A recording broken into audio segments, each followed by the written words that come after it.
Bueno, pues empezamos con lo primero. Acuérdense que el bloque se llama Del pensamiento prefilosófico a la filosofía clásica. Es decir, estamos hablando de mucho antes de que existiera la filosofía en Grecia, que ahí fue donde nació. Estamos hablando de hace más de 2600 años. Y bueno, ¿qué cosa es el pensamiento prefilosófico? Ya lo dijimos, la manera de pensar antes de que existiera la filosofía como una práctica para descubrir verdades basadas en evidencia, exploración, curiosidad. ¿Qué características tenía el pensamiento prefilosófico? Bueno, la mayor parte de las explicaciones, las ideas, lo que imaginaban las gentes de aquellas épocas, pues estaba explicado a través del mito, a través de la magia y a través de la religión. Vamos a empezar con el mito. ¿Qué cosa es el mito? Sencillo, para que no se les olvide.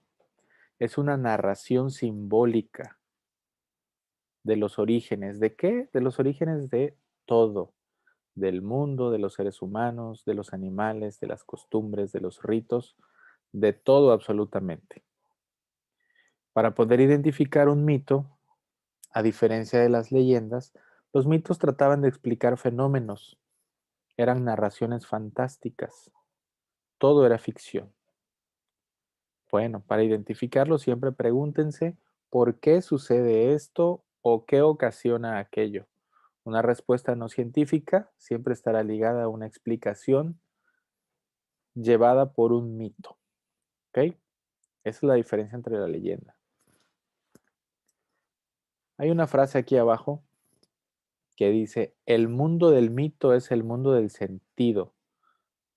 Me parece que también esta frase está en el libro de texto de lógica. No recuerdo exactamente, pero hay un recuerdo vago por ahí. Bueno, esta frase no significa otra cosa más que tener un mito para la gente de aquella época, es decir, una explicación no científica, ayudaba a darle sentido a las incógnitas que existían, a los misterios. Ya no había tanta incertidumbre si había una explicación. Entonces el mito ayudaba a dar sentido a las cosas que ellos ignoraban. Había incluso cierto tipo de sufrimiento por ignorar las razones por las cuales sucedían cosas como nacer, como el mal, como las enfermedades, como la muerte, como por qué la vida tenía un fin, etcétera, ¿no? La gente de verdad desconocía, no sabía y se empezó a preguntar, bueno, ¿y por qué sucede esto, no? ¿De dónde viene? Y el mito fungió como una de las primeras explicaciones, ¿no?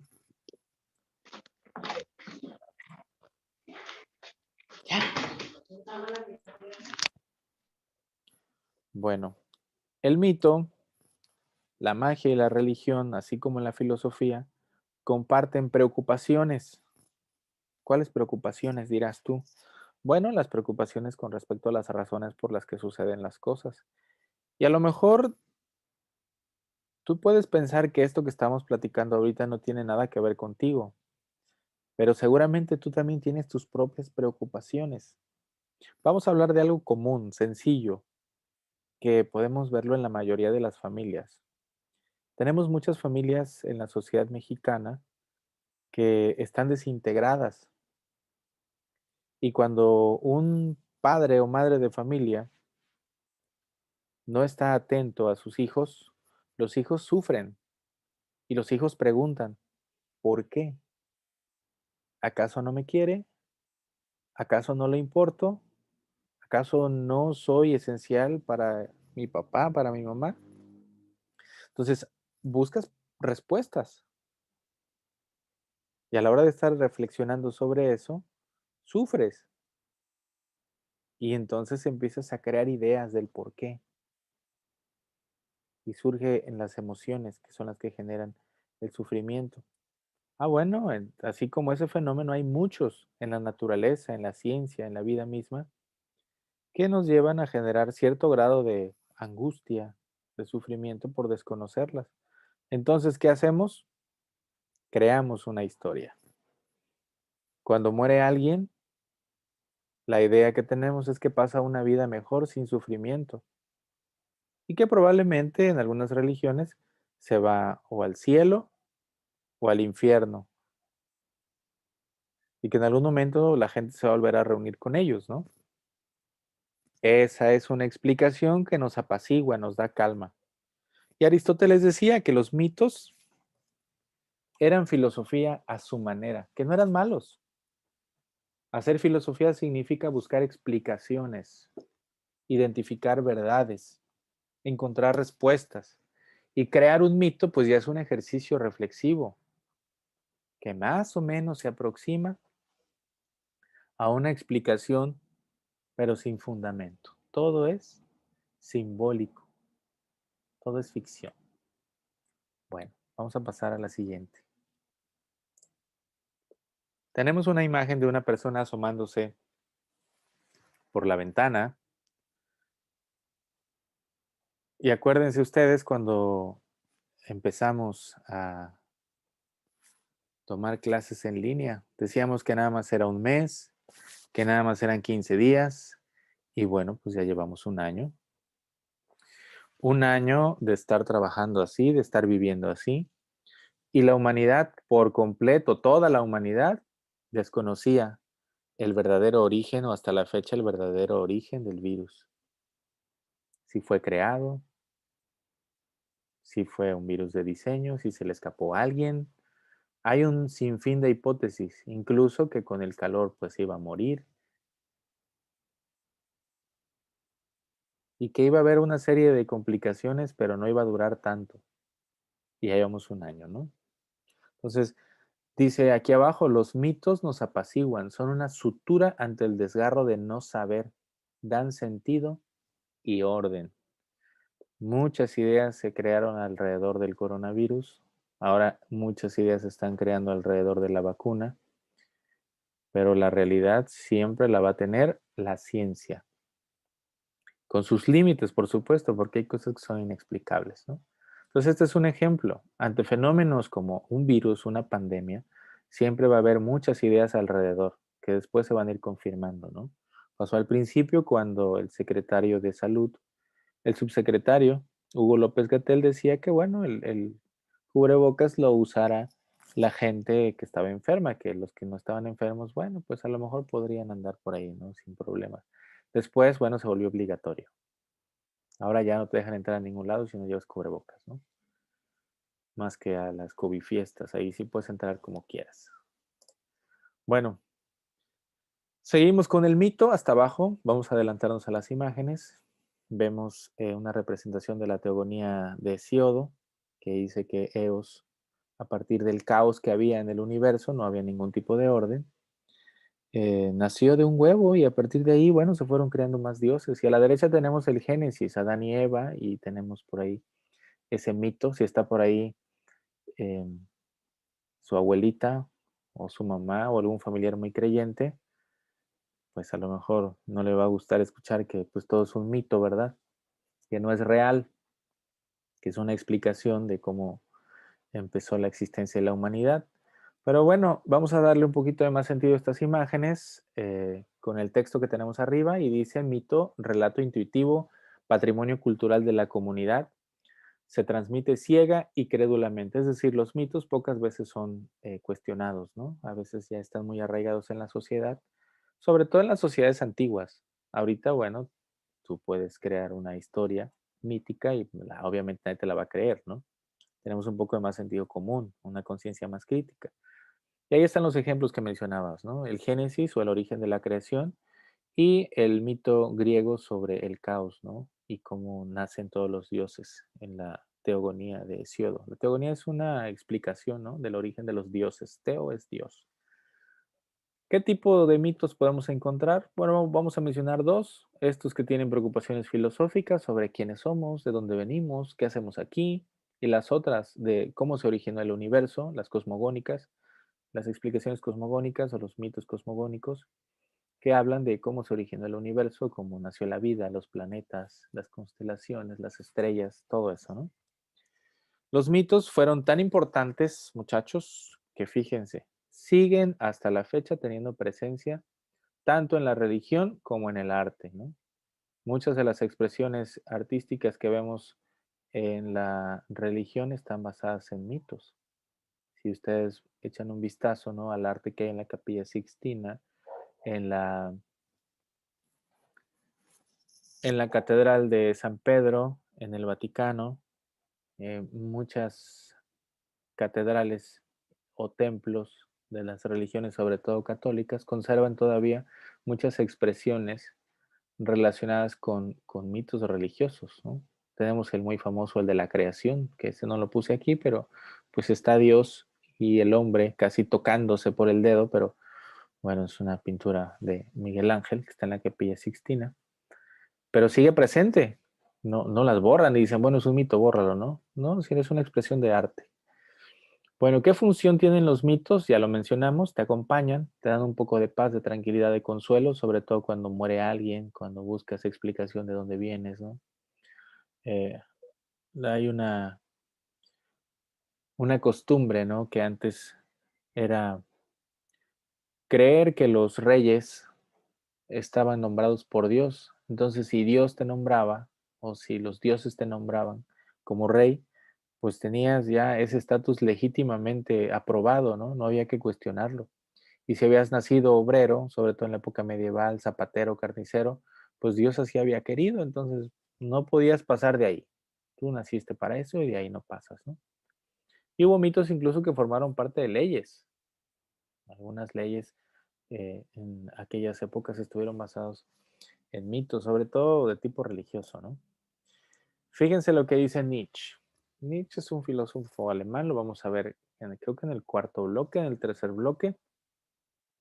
Pero Nietzsche dice que si nosotros pretendemos intentar como desaparecer o poner fin a los mitos a través de logos, el logos es este término que se utiliza para referirse a la ciencia, al conocimiento científico, real, verdadero, o el simple uso de la razón con fines de encontrar verdades y no dejarse llevar por los mitos, ¿no?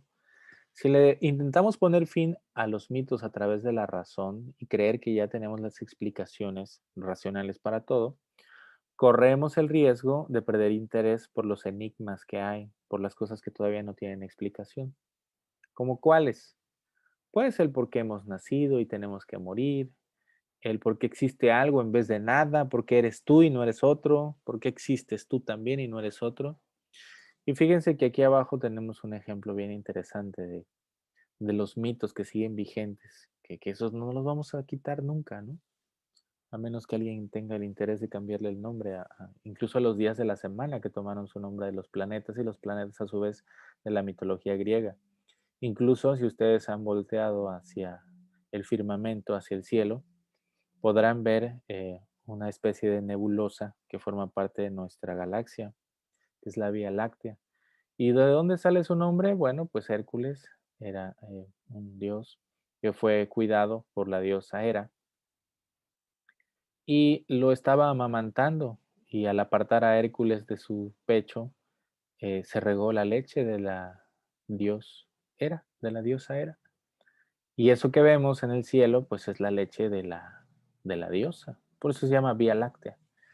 Igual lo mismo para Andrómeda e incluso para el escudo nacional, que está basado en un mito, ¿no? De un águila devorando una serpiente. Toda esta información viene en su libro. Está sintetizada para que podamos tener la clase más fluida y no nos vayamos a tardar mucho, ¿no? Pero bueno, vamos a pasar a la siguiente. Ya dejamos el mito como una explicación que formaba parte del pensamiento prefilosófico. Acuérdense, más de 2600 años antes de la existencia de la humanidad. Ahora vamos con la magia. ¿Qué cosa es la magia? ¿Qué diferencia tiene con el mito y con la religión, con la filosofía? Fíjate, la magia son acciones, es una práctica de creencias populares para intentar, aquí está la clave, a través de la magia se intenta creer que tienes el control sobre algo. En las imágenes vemos un tipo de ritual donde hay una figura de trapo que parece antropomorfa con forma de humano y unas velas, ¿no? Al parecer es algún tipo de amarre. Entonces, si tú crees que a lo mejor con un amarre se te va a hacer, pues nada más te van a quitar tu dinero o se van a burlar de ti, pero en realidad no hay manera que tú controles a otra persona, a menos que pues seas sociópata, ¿verdad? Ahí sí tendrás manera de ser manipulador y de manejar a otra persona, pero ella no es a través de la magia, sino son cierto tipo de actividades de manipulación que son muy desagradables, ¿no? Pero bueno, la magia fue una de las primeras maneras de explicar e intentar tener el control de lo que sucedía. Si quieres un amuleto para intentar tener el control de el mal y que no te afecte, pues ahí en Mercado Libre puedes encontrar uno por 700 pesos. Ayer lo chequé, todavía había disponibles. Nada más que un día después de tu compra, pues lo fabrican, lo velan y ya te lo mandan, ¿no? Ahí chécale, a lo mejor te hace bien. Entonces la magia siempre trataba como de tener un depositario, siempre había como objetos, un como tótem a través de los cuales se depositaba, ¿no? Todo ese poder. Y hablamos de amuletos, pócimas, fetiches, talismanes o los rituales poderosos, ¿no? Entonces la magia era una acción, un conjunto de creencias para intentar controlar los acontecimientos. Pura ficción, no controlas nada, ¿no? Y la religión, bueno, esa es la última parte. La religión es un esfuerzo humano por ofrecer explicaciones de lo que ocurría. Y varios autores en el libro de texto mencionan que es una creación, que la religión es una creación del hombre para ofrecer explicaciones alternativas, ¿no? Los mitos ofrecían las suyas, pero la religión, bueno, ya tenía otro tipo de elementos. ¿Cuál? Había dioses. Entonces había estos seres divinos que eran considerados los creadores del mundo y dominaban cada fenómeno y decidían el destino de la humanidad. Incluso todavía escuchamos por allí de manera coloquial que las personas dicen, bueno, pues no estudié, pero ya que sea lo que Dios quiera, ¿no? Y pues no. Eso hizo tan populares a las religiones, que era un Dios el que decidía por ti y no tú. Si te iba bien, agradecías a Dios. Si te iba mal, bueno, no estabas tan agradecido, pero pues sabías que así lo había decidido Dios, cuando en realidad fuiste tú el que no hizo lo que tenía que hacer, ¿no? Entonces, inicialmente había religiones con muchos dioses, eran politeístas, y últimamente en esta era tenemos religiones que son más monoteístas. Hay algunas todavía politeístas, ¿no? Sobre todo en Asia. ¿Y qué característica tienen la mayoría? Bueno, los dioses tienen forma humana. Ahí son representaciones antropomórficas. Y algunas divinidades de algunas religiones, sobre todo las prehispánicas, tenían la presencia de animales mitológicos. Fíjense cómo aquí está la palabra mitológicos. Como cuáles, como el quetzal, la mariposa, el jaguar, que tenían características especiales, que eran dominantes de, a lo mejor del aire, del fuego, de la fortaleza, de la fertilidad, de la alimentación, de la luz, etcétera, ¿no? Del agua. Y bueno, acá vemos en la parte baja una cita de unos autores que dicen que los mitos, las leyendas y la religión son formas culturales de construcción de sentido, lo que mencionábamos hace rato, ¿no? Que fueron creadas. La religión es por excelencia la mayor construcción humana productora de sentido. ¿Por qué? Pues porque te explica, te da respuestas y te da normas. ¿Cuáles son las normas más conocidas de la religión? Pues los 10 mandamientos, ¿verdad? Sobre todo de los cristianos y algunas otras normas que hay por ahí, ¿no? Sobre todo en Deuteronomio, que por ahí se las pueden encontrar. Y fíjense, una de las últimas reflexiones que encontramos en el texto es que las religiones introducen símbolos protectores al ofrecer refugio. ¿Cuál es el símbolo protector por excelencia de todos los mexicanos que el 12 de diciembre se vuelve como una fiesta popular muy grande? Exactamente, la Santísima Virgen de Guadalupe, la morenita del Tepeyac, ¿no? Es un símbolo de protección, de consuelo. ¿Por qué? Tiene una imagen maternal. Funciona. La religión también le da sentido y salvación al individuo, por ejemplo, ante el terror anómico. Anómico quiere decir sin normas, sin orden y caótico, que introduce la muerte de la contingencia a la existencia humana. Porque vamos a morir, pero no sabes cuándo, ni qué va a pasar después, ni cómo. Entonces, la religión puede servir incluso para los que están próximos a morir como un alivio porque perdonan tus pecados y al mismo tiempo te unjan con un aceite bendito que tiene oraciones que lo consagran y lo vuelven una sustancia, ¿no? Que ya es sagrada. La religión la constituyen relatos conciliadores y saturadores ligados a la caducidad de la existencia, al azar, a la injusticia y al desorden que se perciben como caóticos y sin sentido. Relatos conciliadores, fíjate nada más qué expresiones tenemos aquí, ¿no? Esto se presta obviamente a discusión. Puedes tú no estar de acuerdo, pero puede ser que sí estés de acuerdo totalmente. Entonces, recapitulando, y de eso se trata la filosofía, ¿eh? De que no estés de acuerdo y digas, no, yo no estoy de acuerdo, yo creo en los milagros, yo creo en los fantasmas, yo creo en los exorcismos, las posesiones demoníacas, en la existencia de Dios, yo lo he visto, yo lo he sentido. Y bueno, tus argumentos a lo mejor serán válidos, ¿no? Para cada quien la realidad es distinta. Pero para eso vamos a estudiar filosofía, ¿no? Para generar argumentos y a la hora de debatir, si es que quieres debatir y si no dices, bueno, nunca voy a convencer a nadie de nada, yo no quiero discutir, yo creo en esto y punto. También es válido, ¿no? No le hagas daño a nadie y eres libre de vivir como quieras. Y ahora vamos a la parte final. Recapitulando, vimos pensamiento prefilosófico que lo integran ¿qué? Mito, magia y religión. ¿Qué dijimos que eran los mitos? Eran relatos simbólicos, ficticios, que trataban de explicar fenómenos. ¿Qué es la magia? Pues un conjunto de acciones y creencias que intentan tener el control sobre los hechos, sobre los fenómenos. ¿Y qué es la religión?